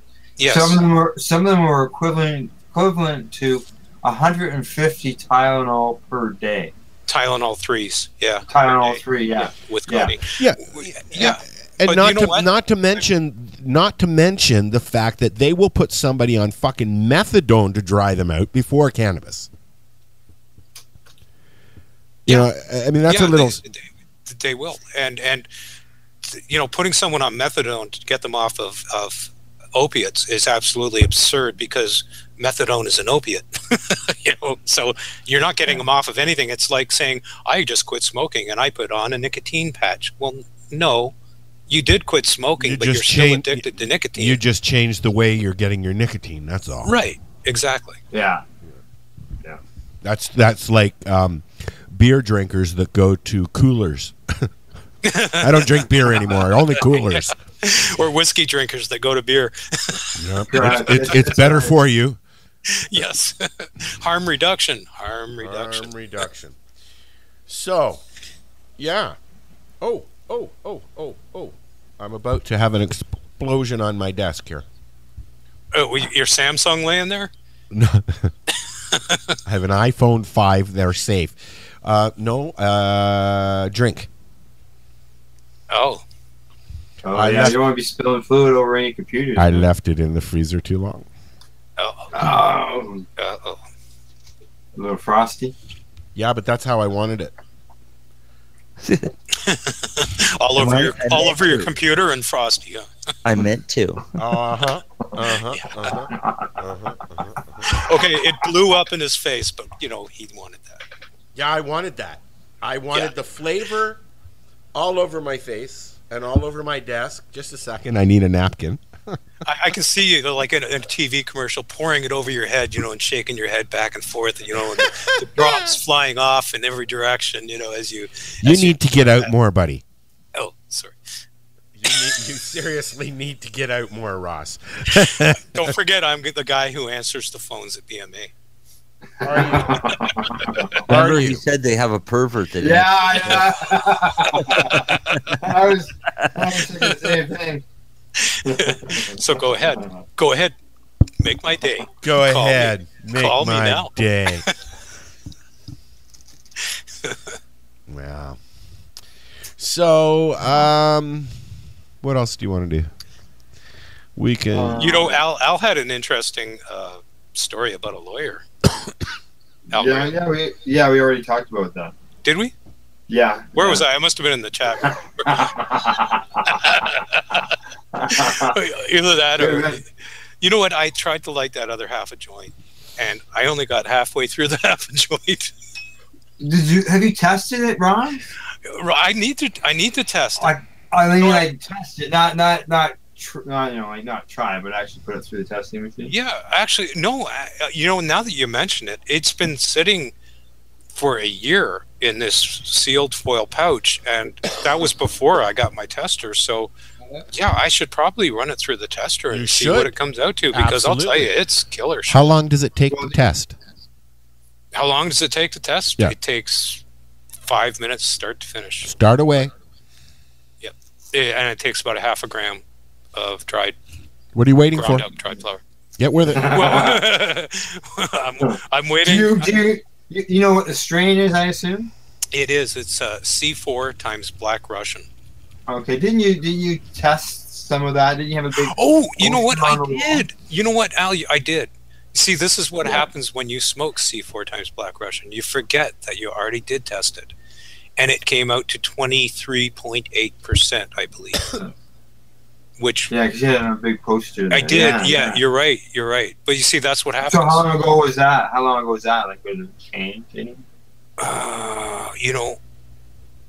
Are you thinking it might have changed over time? Yeah, I'd like to know if it changed over time. Oh, that's a good Go get your meter. I tested oil that way. Well, I will do that. Did the CBN go up? And not in my oil, it didn't. No? You know what? I'm going to test it, and I will have the results ready for our next show. Cool. How are you guys with some biology? I got a biology question for you. Is it sexual biology? The sperm. I'm your guy. Travels to the egg. You're talking about a paper that's consuming cannabis oil for cancer, and they're taking 10 grams a day, both orally and as a suppository, and things are still going very poorly, and things are not improving. Now, the question that I had is, the explanation that I had heard was, at a certain point in health, your body no longer absorbs proteins, and the proteins are required for your body to take up the cannabinoids. So if your body can't accept proteins, it won't accept the cannabinoids. I'm just wondering if is that something physiologically you guys know about, or is this? Do you know something? That's a really good question. That and sounds I'll tell like you what I something we want you should to have do. asked I Dr. want Bob. you to type that up and send it to me, and then I'm going to hand it off to the doctor of organic biology that I work with. I do know that at some point, cancer metastasizes itself to a point where it's gone beyond the point of no return. Yeah. And although cannabis will treat a lot of cancers and even save a lot of people's lives, there is a certain point, I think, at which cancer reaches a stage where it's gone beyond help. But there's all those stories of the people that have been on their deathbed and it's all turned around, right? I mean, and that's I think specific to the particular type of cancer that you've got. Like, cannabis is much more effective with some cancers than it is with other cancers. And then I wonder at times, you know, if it depends on the way that if you're using oil, if it's the oil that was made, is naphtha, you know, the Rick Simpson method actually, where it gives you a higher THC content a little bit better than using the isopropyl, or, you know, or the CO2 now, you know. Well, you know, whatever the case may be. Let's use the case of Gord Downey. Okay, tragically hip. He's got a cancerous brain tumor, and all the cannabis in the world isn't going to save him. No, very likely it won't. So unless he can come up with a better way to utilize cannabis to get it to work for him. And as far as Rick Simpson oil goes, you know, when you're talking about, and you're talking about naphtha and all that stuff, so you're talking about residuals, and when you're talking about residuals in oils, the health effect of that would be a long-term effect. In other words, if you were consuming oil with high residuals over a long period of time, that could lead to illnesses, including cancer. Well, the only residuals that you get when you're using the naphtha is if you don't if you don't differentiate between the stuff that's got the rust inhibitors in it and the stuff that doesn't. You can buy a separate grade of naphtha that doesn't have those residuals in it. Right. Right, but there are still hydrocarbon residuals that will be left in it, and there are from almost all organic solvents. It's the benzene ring that they're more concerned about. Right. But I hold the same attitude that Rick holds in that regard.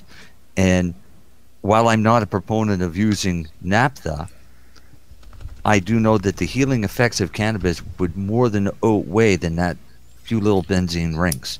Agreed, totally. Yeah, well, Christ, the pharmaceutical, and whether they allow us to take drugs that'll kill us. So. Well, yeah. Yeah, I mean, good point, Al. I mean, you look at the so-called real drugs, you know, that they give you to really cure you, like, when have they ever made a drug that cures you? Because that's not what they want to do. They don't want to cure you. They want to treat you. And there's no money in cure. That's right. And that's like whenever you listen to these conferences where the doctors are talking, it always comes back to the kids and them worried about the kids. And they, instead of wondering why the kids might be turning to cannabis, okay, as opposed to them prescribing the Ritalin that they want to send them. Okay? Yep. So it's they don't look at it as one drug or the other. They're just looking at it as the cannabis is separate from everything else, right? Yeah. The nurse I was talking to today's son has ADHD, and he started self-medicating with cannabis. And she said the difference between him self-medicating with cannabis and using Ritalin is like night and day. Yep. And she won't fill his Ritalin prescriptions for him anymore. But the biggest problem there is, even though what he's using right now is working perfect for him, if he was using Ritalin, it's the same today, it's the same tomorrow, it's the same next week, next year, 10 years down the road, it's still the same. Guaranteed consistency. Exactly. Yes. The fact that he's got the right strain right now is great this month. Next month, who knows? And it's a matter of 5 years from now, and right, and it's a matter of finding the right dose, and the right levels Yeah, well, if they hadn't got prohibition of cannabis going, all that stuff would have been determined and figured out by now. Imagine where we'd be. Oh yeah, we'd be a lot further ahead than we wouldn't have people like me trying to figure this crap out. Yeah, and you know, I mean, all of us here are lay people. We're not, you know, PhDs or research scientists or, you know, molecular biologists like our last guest on last week's show. You know, we're just ordinary people, but we're the ones who are blazing the medical trail when it comes to cannabis. Oh hell yeah! I'm blazing. Oh yeah, I'm blazing. Yeah, I finally blazed that last quarter of a joint that I had. So yeah, I'm blazing too.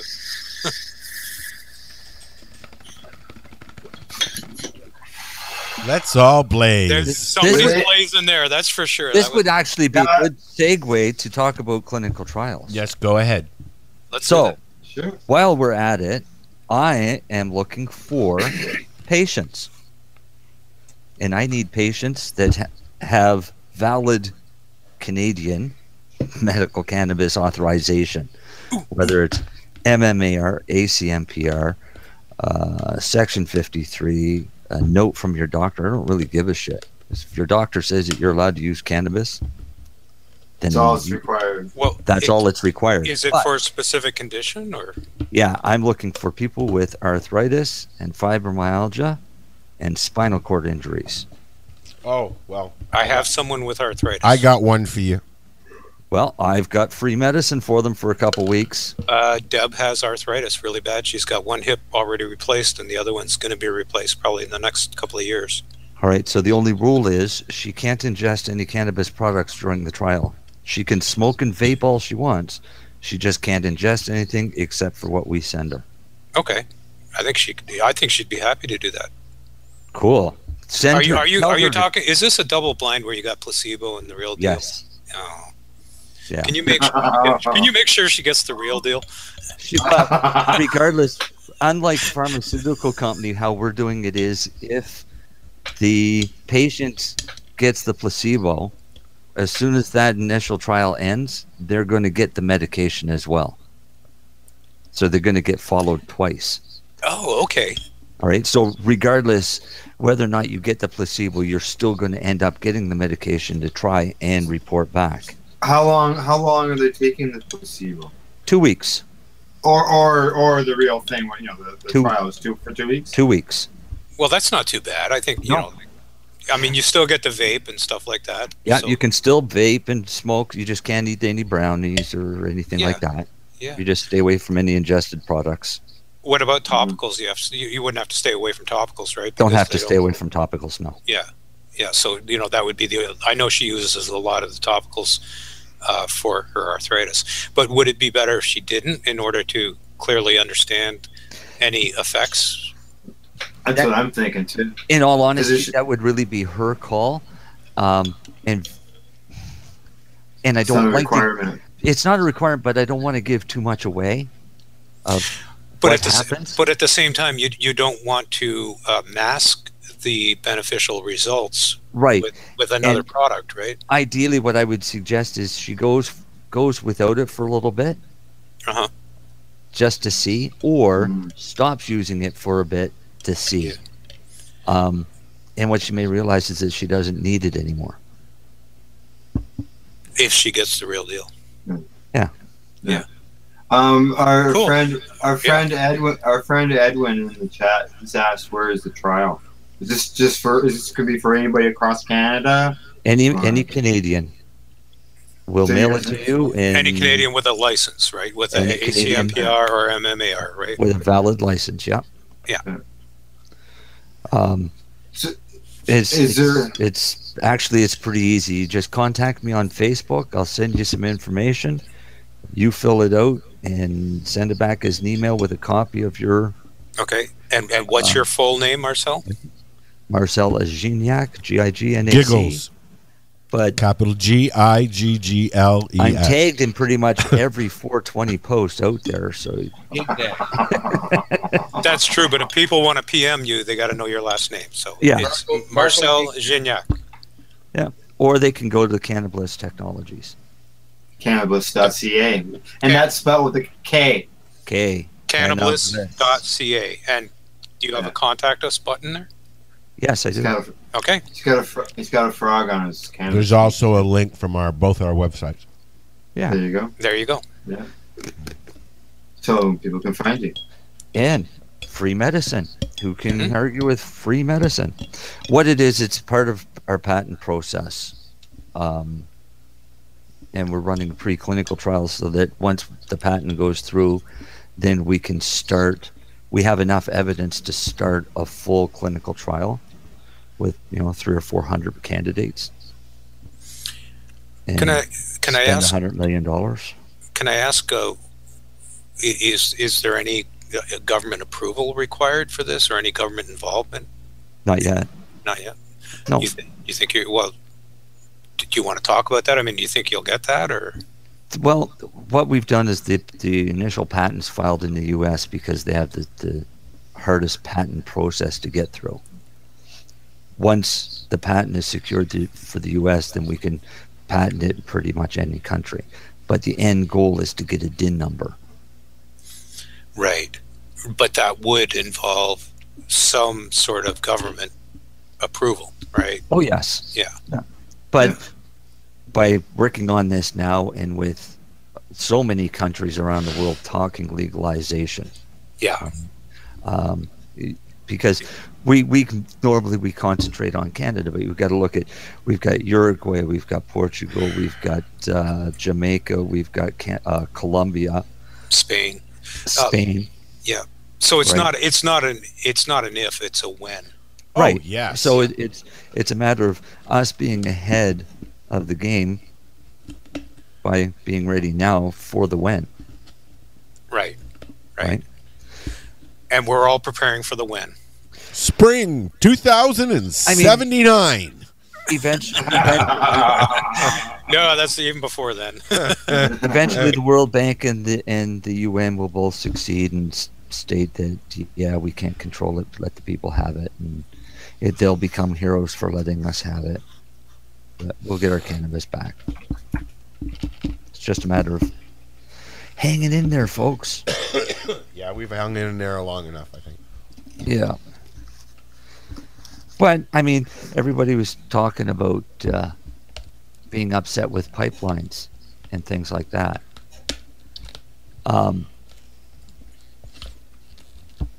If they had hemp biofuel, they're saying, they're saying that, you're upset with these pipelines, except, you're still running around in shoes and driving a car and things that are made with hydrocarbon and things like that. And it's not a matter of being upset with pipelines. It's being a matter of them not realizing there's only 20 to 30 years left of oil and natural gas on the planet. And the rate that they're sucking it out, that number's dropping faster than it even should. So if they don't come up with an alternative energy source, especially to replace hydrocarbons, such as a biofuel or hemp seed oil, then they're going to be in a world of hurt. But it's going to take running out in order to drive that, right? Little fucking late. Well, no, it's not, because every time you pull into the gas station and fill her up, the gas is there. Every time. So what happens until you go to the gas station? Yeah, as soon as you go there, and there's no more gas. Yeah. Well, this summer we had rotating gas stations closed in Toronto. Last summer we had almost an entire province had no gas in any gas station. But if you look at it globally, right now there's a oil glut. Yeah, Iran's just pumping around. That's because they're all racing to get it out now. Yeah. When they can, to make as much money as they can, because they know they're about to lose everything. Yep, and all the deniers are. I read an article about a hypothesis that was put forward in 1837 by some guy who actually discovered oil, and did the first pumping of oil, and he theorized or hypothesized that oil was not created by dead things like vegetation and dead animals that spent millions of years under great pressure, that it in fact is a byproduct of the earth, and that it is replenished every time you suck it out. Within 50 or 100 years, it replenishes what you've sucked out. And this is what the climate deniers and naysayers and all those people are now latching onto this guy's so-called hypothesis and bringing it forward like it's science. Like the fact that the oil's going to replenish itself? Yes. Yeah, yes. good fucking luck on that. I know. It's absolutely crazy. I mean, well, it's pretty obvious. Yes, Virginia, there is a Santa Claus. Yeah. Exactly. Everybody's heading to the Arctic once all that ice is melting. Yep. It's the only spot, yeah. Yeah, and Russia wants their piece of the pie, right? I mean, they're pushing the line right up to the North Pole there, and if we're not pushing back, we're going to get, pushed right down to Baffin Island. Yeah. Well, I know here in Ontario, they've put some money towards getting charging stations. Do you want to look forward to what could be replacing gasoline? They have got charging stations all in all the little cities and towns around here. They put one in Goderich, Kincardine, like this whole area. Port Elgin, I think, has it. Going up all, where the beaches are and all that. They're going to start putting charging stations down at the beaches, So it'd be interesting to see how far they really go with it, because a lot of it is really needed, and then some of it not so much. I mean, how many people are driving around cars these days that need to be plugged in? Not enough. Not as many as there should be. Yeah. I heard a hybrid go past me. I was walking down the street earlier, and a hybrid went by, and I heard it coming. I was like, that sounds like one of them electric bikes. It didn't sound like a fucking car. So like, hey, have any of you guys ever driven a hybrid? Yes. I drove one for the first time about 5 weeks ago. It was so weird. You drive along, and then you come to a red light and you stop, and the engine shuts off. Yeah. Yeah. And then you sit there, and then when you push your foot, and it starts the engine back up, and you go again, and then you get going to a certain speed, and then the engine shuts off again, and the electric kicks over. It's just so it's like a golf cart. Yeah, it is. That's awesome. what I was. Yeah, it was like a golf cart, kind of. Yeah. I don't know if I'd want to be driving down the fucking highway at 100K and go, my engine just shut off. I know, but that's what it does. It turns itself on and off depending on what you're doing, like, with the car. It's pretty incredible technology, but really, I mean, it's still sucking gas, and it's still sucking oil, and that oil's not being replenished by some magical process deep within the earth, The Teslas are all electricity, but the ones that you buy from GM and not their combination, right? I think Toyota has a hybrid that is both as well. But you only get like 250 kilometers out of them, and if you plug them in the charge for the night, you're looking at about $30 worth of power. Yeah. Okay. Yeah. They're not cheap to run. So that's not even practical. Well, these charging stations that they're putting out and about, they're all credit card activated. You have to have a credit card. The problem is they have to rebuild all the city's infrastructure, because the city, you can't just add all that extra power to. It's like adding a bunch of ballast to somebody's house. Okay? You know what? You burn somebody's house down. You know what, Chris? I think one of the reasons why they're putting them out this way is because of the Bruce plant is right there.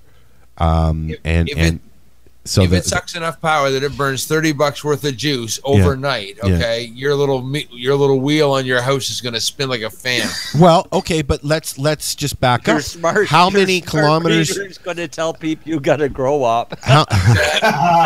Just ask Edwin. Edwin's in the chat room right now, and he's the authority on getting caught for your smart meter, right, Edwin? No, honest, it was my car. Yeah, it was my car. Every night. I plug it in every night when I get home from work. Unplug it when I go to work 12 hours later.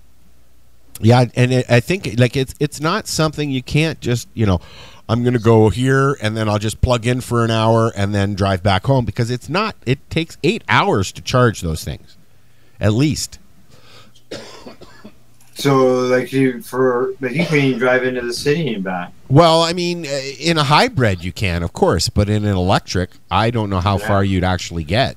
You could, what is it? It's probably a couple 100K from here down to the city, yeah. So you better have a charging station halfway along. Well, you know what? If they work as well as these little power cubes that Al has, you just plug a couple of those onto the car there and just go for a drive.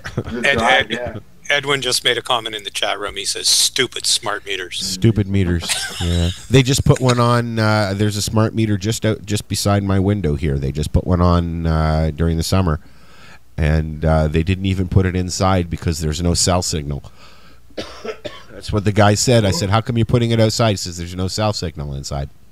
I know that. Oh, yep. Yeah. That's how they work. That's how they work. They work on cell. It's a cell phone. Comparison of compare electric cars. Here's 3 models of just the electric cars. While you're doing that, now, just one sec. The smart meters that they're using that we're talking about, okay, they are basically a cell phone that sits on the wall of your building or house, and anybody from Hydro One who has access to those records can literally go into it and do what they want. Right? It's not like it's just a meter and nobody can touch it. You know, it's what you do with the information once you get it, and I think that's what Edwin's case is about. And if he wins his case, they will no longer be allowed to disclose that information without a warrant. I believe that's right, isn't it, Edwin? Well, it isn't Edwin's case? Didn't they Hydro One actually call the police on him? It was not Hydro One. It was the power company in the Hamilton area. Okay, and so I can't remember the name of it. Okay, but they actually informed the police, and then the police went into the house. They actually, and Edwin can correct me if I'm wrong, but they proactively contacted the police and said that we've got a recognizable pattern at this address. Wow. And you guys should check it out. We need to get that guy on the show. I'm just kidding. I know he was on the show. He posted something this week. About his court case. Yes, and the actual, it's a Supreme Court case that's being heard, I believe, later this month, if I'm not mistaken, somewhere's around mid-month. Edwin, maybe you can just type it into the chat room when your case. Yeah, he hasn't responded yet to any of your questions, Ross. I know. He's probably typing madly too, right? He can't keep up with all the answers that you keep searching. I know. He keeps backspacing and putting in a new answer, right? You ever do that? You start typing something and you go, "Oh, wait, that's not what I want to say." Okay, here we go. It was Horizon Utilities sent an email to the Green Team without a warrant. So there you go. There you go. Wow. Yeah. Here's some information. You might be interested in this. Edwin, when is the court date for the Supreme Court hearing? We would like to know that too. And we'll just see if he's going to answer that one. We'll see. There's about a minute and a half. There we go. Monday, November 7th, 10 a.m., 10th Courtroom, Court of Appeals. Where? Where's that? In where? Court of Appeal, and that would be in Toronto? Toronto? Okay. Yeah, Bay Hamilton? Street. Bay Street, somewhere. So wherever the Supreme Court building is located in Osgood Hall, or is it in Ottawa? That's where the Supreme Court is, isn't it? I don't know. Yeah, but he's not going Supreme Court. He's going Court of Appeal. Court of Appeal. Yeah, Court of Appeal. So it's Superior Court. Yeah, Ontario Superior. Yeah, that's why I was wondering about Osgood. Okay, that could be it. Yeah. We're all sitting here waiting for Edwin to. Well, we're waiting for Edwin. There you go. Okay. Yeah. Okay. Okay, I'm typing it in. What court? Where's the court location? Is Osgood. Yeah. It's Osgood. Oh God! Now I've got a backspace, just like I said. Yeah, he's got Osgood. He answered it with Osgood. Okay. He's got it on November 7th at 10 a.m. 10th Courtroom, Court of Appeal at Osgood. Is when that's this Toronto. case is going to be heard. That's Osgood Hall in Toronto. And this is a very significant case because if he wins, they will no longer be able to get to that information without a warrant, which would benefit everybody. And unfortunately, it was too late for Edwin and his partner, who did suffer, the consequences and actually did get sentenced for what happened. But yet it's still being brought on a privacy challenge. So it's too late for them. They've paid their price. But if he can make this happen, nobody else will have to pay the price anymore. That's I think it is a true privacy issue. I mean, if you are not safe and secure, reasonable privacy in your own home, then what's the fucking point? When they could tell when you turn on the lights, how private is that? Yeah.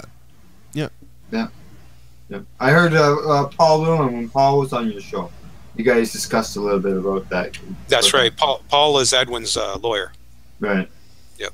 Yeah. And he is the one actually going to be there. It's going to be Paul Lewin who's going to be making that argument in Osgood Hall on November 7th. And I believe Kirk Tusaw has also been consulting, at least, with them as well. I think you're right. Yeah. So, gentlemen, the end is near. What do we got next week, Marcel? Do we have anything confirmed? Not confirmed, but I think the Canutra guys are going to join us for a bit. All right. And whatever else we come up with. We'll talk about CBDs. CBDs. I like CBDs. I like CBDs when they're mixed with THC. I like it when it's all just perfect level and where I want it.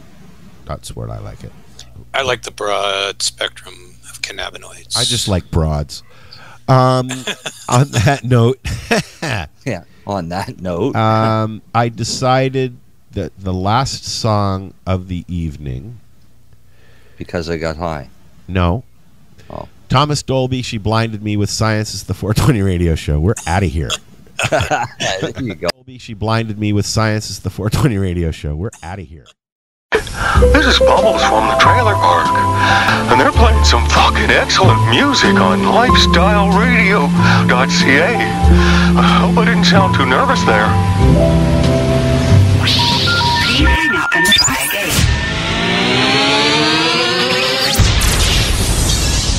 You're listening to Lifestyle Radio.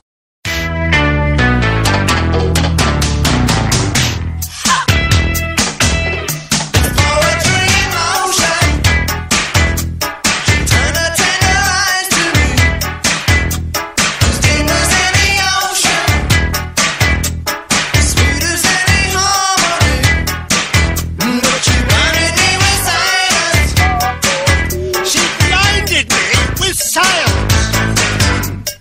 Tell me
music, you like weed, well, we gonna be good friends indeed. This is how much I like more than smoking trees. They'll make you dance the do-si-do and teach you how the chiba grows. Smoke a bowl on the 420 radio show. On Lifestyle Radio. So what are you doing? Nothing. Why not? I'm trying to get on this Lifestyle Radio website. Sounds like a cool website. Yeah,